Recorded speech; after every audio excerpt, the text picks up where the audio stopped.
इसे किससे दिखाते हैं? स्मॉल आर से दिखाते हैं। ओके, तो क्या है बच्चों, बिल्कुल सिंपल तरीके से समझ रहे होंगे आप। आपतन कोण फिर समझ लो, आपतित किरण और अभिलंब के बीच बनने वाला कोण आपतन कोण कहलाता है। इसे ऐसे डिनोट करते हैं, ऐसे दिखाते हैं। परावर्तन कोण क्या है? परावर्तित किरण और अभिलंब के बीच बनने वाला कोण परावर्तन कोण कहलाता है। बिल्कुल सेम डेफिनेशन। तो प्यारे बच्चों बिल्कुल ध्यान से नोट करना है आपको। मैंने दोनों कोण लिखवा दिए आपको बिल्कुल अच्छे से। अब बात आई इसकी, इसके दो नियम होते हैं। कितने नियम होते हैं इसके? दो नियम होते हैं। यहां तक हमने कंप्लीट कर लिया प्रकाश का परावर्तन क्या है, ये समझा हमने। एक बार फिर रिपीटेशन। प्रकाश का परावर्तन, जब कोई प्रकाश की किरण किसी चीकले तल या दर्पण पर टकराती है, उसका अधिकांश भाग वापस लौट जाता है। प्रकाश की यही घटना प्रकाश का परावर्तन कहलाता। सिंपल है। यदि मैं आपसे पूछने लग जाऊं प्रकाश के परावर्तन के नियम, प्रकाश के परावर्तन के नियम,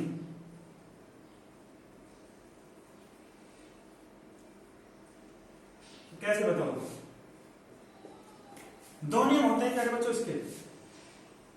नियम नंबर फर्स्ट, पहला नियम, चित्र से ही कर लो सारी चीज, कोई रखने वाली बात नहीं, बिल्कुल रखना तो है ही नहीं आप लोगों को, चित्र से ही समझना है। नियम नंबर एक, आपतित किरण, परावर्तित किरण तथा आपतन बिंदु पर अविलंब, इसे बोलते हैं प्यारे बच्चों आपतन बिंदु। कौन सा बिंदु बोलते हैं इसे? आपतन बिंदु।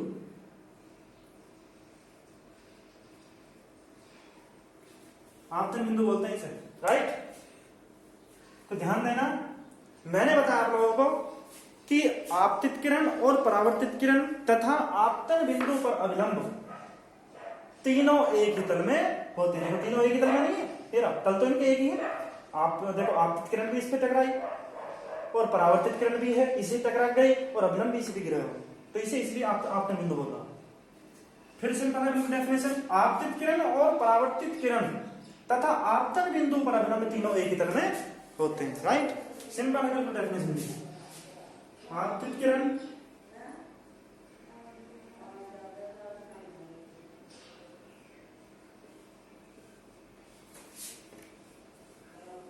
परावर्तित किरण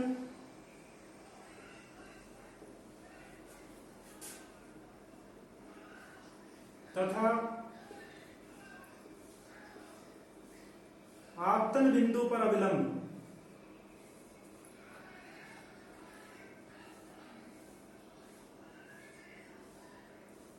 तीनों एक ही तल में होते हैं।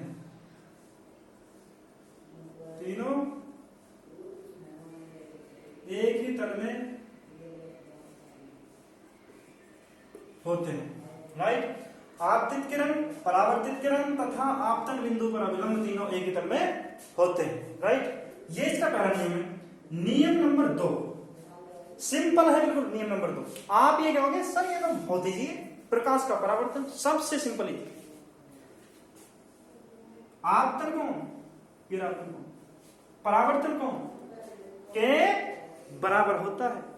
प्यारे बच्चों, आपतन कोण परावर्तन कोण के बराबर होता है। देखो सेम है बिल्कुल, ये ना सेम, बिल्कुल सेम है, इसके बराबर है सेम, दोनों सेम मिलेंगे। यदि ये देखो आप लोग देख रहे हैं, आपतन कोण परावर्तन कोण के बराबर होता है, दोनों सेम होते हैं, बराबर इक्वल होते हैं दोनों बराबर। देखो आपतन कोण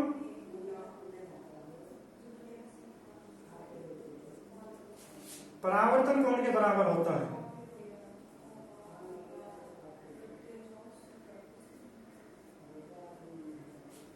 परावर्तन कोण के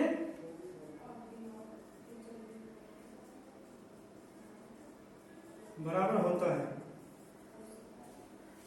आपतन कोण परावर्तन कोण के बराबर होता है। आपके प्रकाश का परावर्तन इस समय फिनिश हो गया, राइट? प्रकाश का परावर्तन क्या था? इसके दो नियम होते हैं। आपतन कोण किसे कहते हैं, परावर्तन कोण किसे कहते हैं? तो प्यारे बच्चों फिर एक बार डेफिनेशन आपको दोहरा दूं। प्रकाश क्या है? प्रकाश एक प्रकार की ऊर्जा है जो हमारे आंखों को संवेदित करता है प्रकाश, राइट। प्रकाश के परावर्तन के दो नियम होते हैं। पहले सबसे पहले प्रकाश का परावर्तन जाना हमने। प्रकाश जब कोई प्रकाश की किरण किसी चीज तल या दर्पण पर टकराती है तो उसका अधिकांश भाग वापस लौट जाता है उस माध्यम में। प्रकाश की यह घटना प्रकाश का परावर्तन कहलाती है। नंबर 1, आने वाली किरण आपतित किरण, जाने वाली किरण परावर्तित किरण कहलाती है। एक बीच में अभिलंब घेरा, इन्हें दोनों किरणों को दो भाग डिवाइडेशन कर दिया इसका, ठीक। पहले भाग को जो बोला हमने आपतन कोण बोला, दूसरे भाग को बोल दिया परावर्तन कोण। आपतन कोण को हमने आई से दिखाया सॉरी, और परावर्तन कोण को हमने आर से दिखाया, राइट। तो हमने आपके सामने बिल्कुल दोनों, अब इसके दो नियम होते हैं प्यारे बच्चों। प्रकाश के परावर्तन के दो नियम, दो नियम कौन कौन से बताए? नंबर 1, आपतित किरण, परावर्तित किरण तथा आपतन बिंदु पर अभिलंब, तीनों एक ही तल में होते हैं, राइट। तीनों एक ही तल में होते हैं। आपतन कोण परावर्तन कोण के बराबर होता है, ओके। प्रकाश का परावर्तन यही फिनिश हो गया। नेक्स्ट चलते हैं आगे। अब चलते हैं क्या बच्चों आगे देखो आप क्या पढ़ते हैं। अब आगे पढ़ेंगे हम गोलीय दर्पण। प्यारे बच्चों क्या पढ़ेंगे आगे? नेक्स्ट गोलीय दर्पण।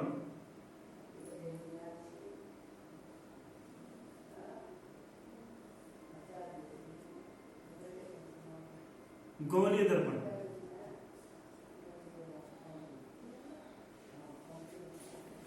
गोलीय दर्पण किसे कहते हैं? प्यारे बच्चों गोलीय दर्पण क्या होता है? तो इसकी परिभाषा है, डेफिनेशन, गोलीय दर्पण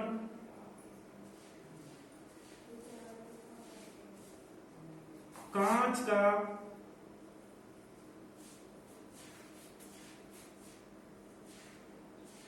काटा, कांच का खोखला, कांच का खोखला काटा गया एक भाग होता है, राइट। कांच का खोखला काटा गया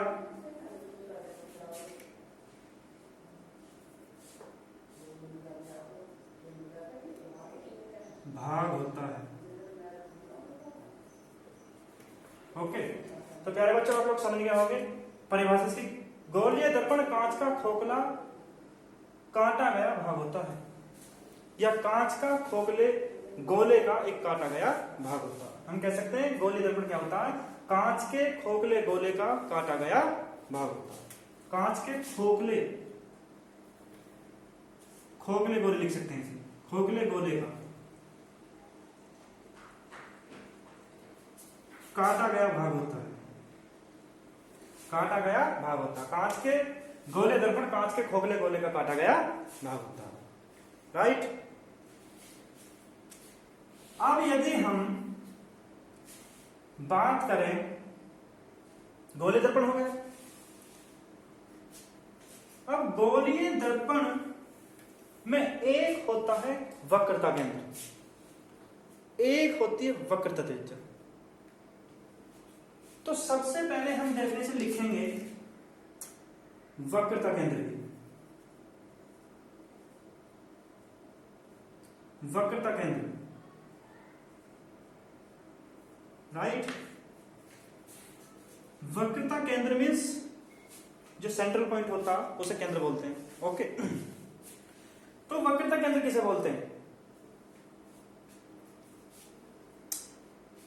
वक्रता केंद्र बोलते हैं गोलीय दर्पण जिस गोले का काटा गया भाग होता है उसे वक्रता केंद्र बोलते हैं।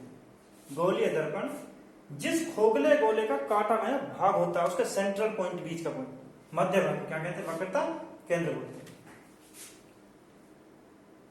गोलीय दर्पण जिस गोले का काटा गया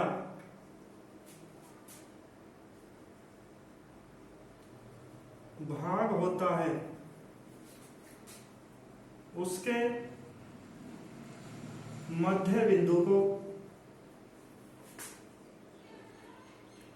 वक्रता केंद्र कहते हैं।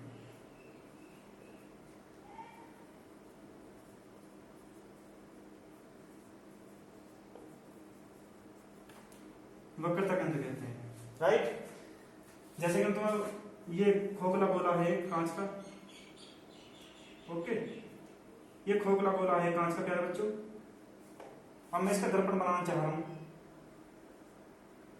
ये काट दिया बीचों बीच, राइट, ये बीचों बीच काट दिया मैंने। अब ये जो हमारा सेंट्रल पॉइंट था यहाँ बीच में, ये हमारा सेंट्रल पॉइंट था बीच में, इसे ही बोला हमने वक्रता त्रिज्या। क्या बोला है सर? इसे ही बोला हमने वक्रता त्रिज्या। तो बिल्कुल सेम तो है ना, गोलीय, सॉरी दर्पण लिखने भूल गए हमें, दर्पण लिखा जाएगा।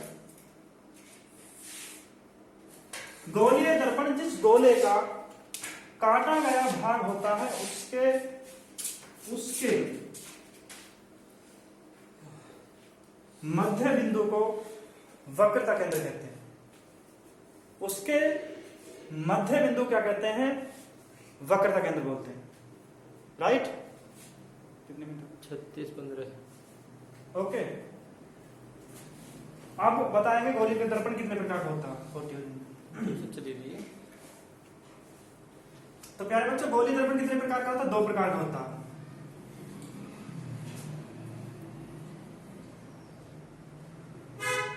गोलीय दर्पण 2 प्रकार का होता है। इसे मत लिखो, समझ रहे हो? चमकना लिखो। गोलीय दर्पण 2 प्रकार का होता है। गोलीय दर्पण कितने प्रकार का होता है? 2 प्रकार का होता है। नंबर 1 अवतल दर्पण,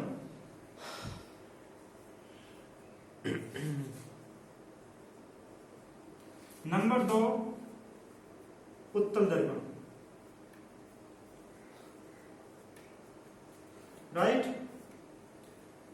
पहला है हमारा अवतल दर्पण, दूसरा हमारा उत्तल दर्पण। तो प्यारे बच्चों अवतल दर्पण देखो कैसा होता है और उत्तल दर्पण कैसा होता है।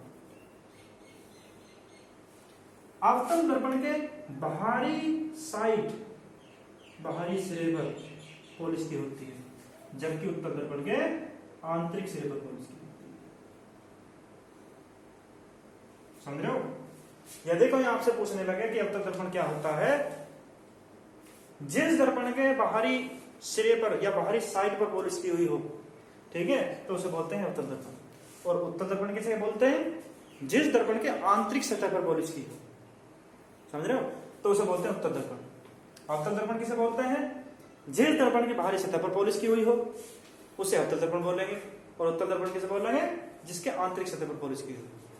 तो प्यारे बच्चों आज हम आपको यहीं तक इस क्लास को पूरी करते हैं, राइट। अगली नेक्स्ट क्लास में आपको दर्पण से स्टार्ट करेंगे क्लास, ठीक है।